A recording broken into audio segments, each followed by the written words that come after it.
All right, guys. Baba just reported.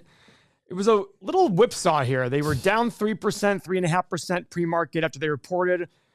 Then they were up, and then they were back down again. And now, what are they? They are up 2.5%. Yeah.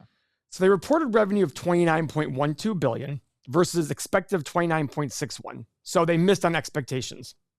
EPS, though, beat $1.82 versus $1.70 earnings per share expectation.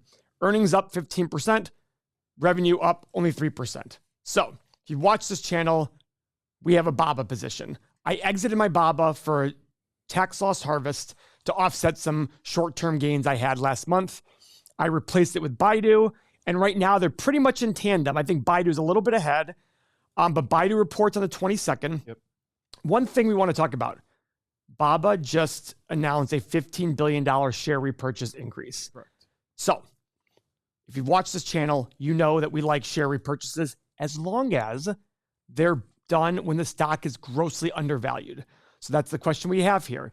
Is Baba grossly undervalued? Mo, go ahead. I actually kind of like what I'm seeing. I'm looking at the shares outstanding here. So they were increasing. And then in 2020, when they were what, $300+ a share? Yeah. Then they started now they're starting to do their buyback as the company's getting cheaper. As the company's getting cheaper. Now, I still think it was too expensive at $300 some a share, but as it's gone lower.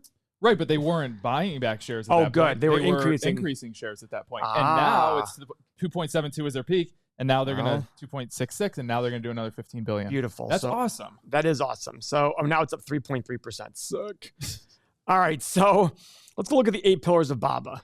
All right, so one of the X's here is the shares outstanding. Don't care. Yeah. Because we've just confirmed that they're buying back shares and presumably at cheaper pricing. Now, Baba's still got a lot of potential here. Is there a lot of talk? So a year and a half ago, it was all about Baba getting delisted. I don't hear that anymore. Where'd the talk go? Now it's, no, President Xi is a communist. He's bringing all his communist friends in. Baba's going to get shut down. Okay, that's the story right now. But guys, go back and look a year ago. It was literally Baba's getting delisted. This is terrible. Every Chinese stock was down. DD, I don't know if they actually got delisted, but they were on the verge of getting delisted at this point. And everyone's like, it's over. All Chinese stocks are gone. And I talked to Merrill Lynch, and you talked to Schwab. Brokers, yeah. And I said to him, guys, what happens if they get delisted? And Merrill Lynch told me, Paul, all that happens is you get the Hong Kong shares, and when you finally decide to sell, it might take a couple of weeks for your money to get transferred to the U.S. I was like, oh, sounds good. I'm great. Now, that's what they told me. So they told me too, on Schwab. On Schwab. So I talked to Merrill. They told me that. He talked to Schwab. They told him that. But now it's not a story anymore. Nope. And that's what I want you guys to remember. So if you're new to this channel, I highly recommend you subscribe because we do 2 or 3 videos a day. We do very quick earnings reactions to a lot of companies. We are right on it. And more importantly, we have a good process that works in the long run and a good thought process. We don't believe in buying hype. Go watch 5 of our last 1,900 videos, especially go back to February of 2021 when we said ARK was a joke and all these other companies were a joke and they should fall. Everybody called us stupid.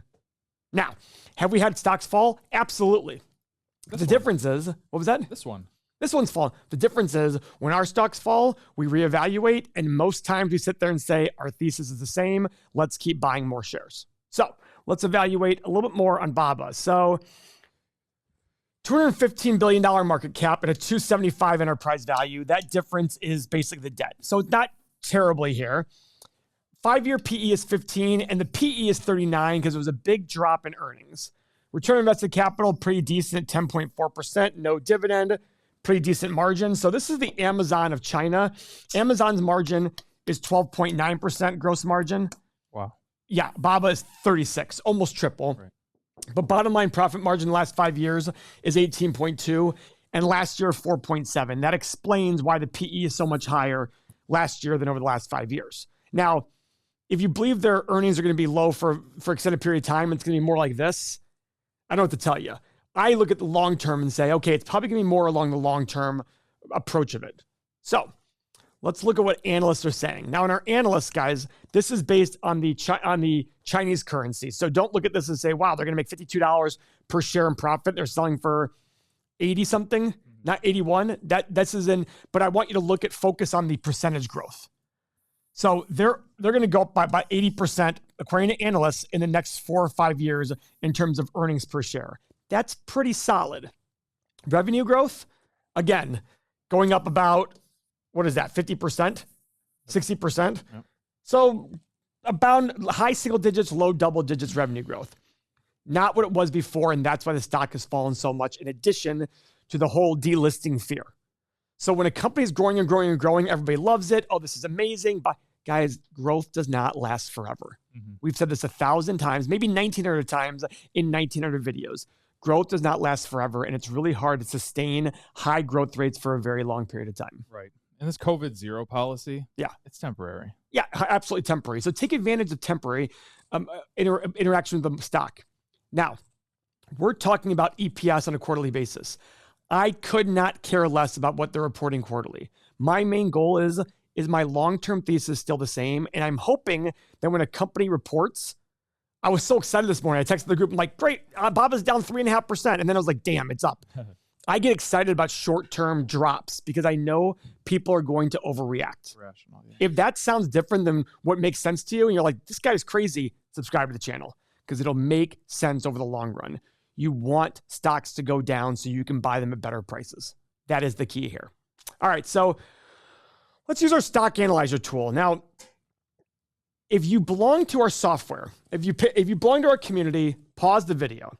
I got this idea from my friend Darnell.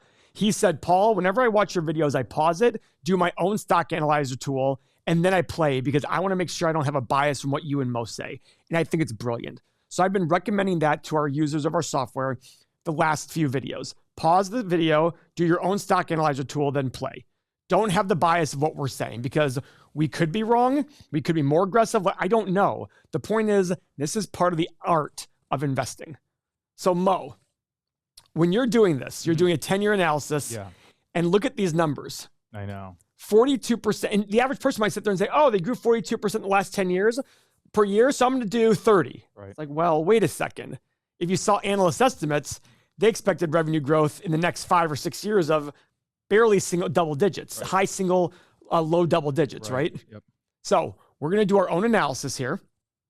We're going to do it separately because Mo and I tend to disagree on the certain numbers, but we tend to come up with, Mo's actually usually been lower than me on my buy price. So it is what it is. Let's see what this one is. So let's go here. Let's see here. What's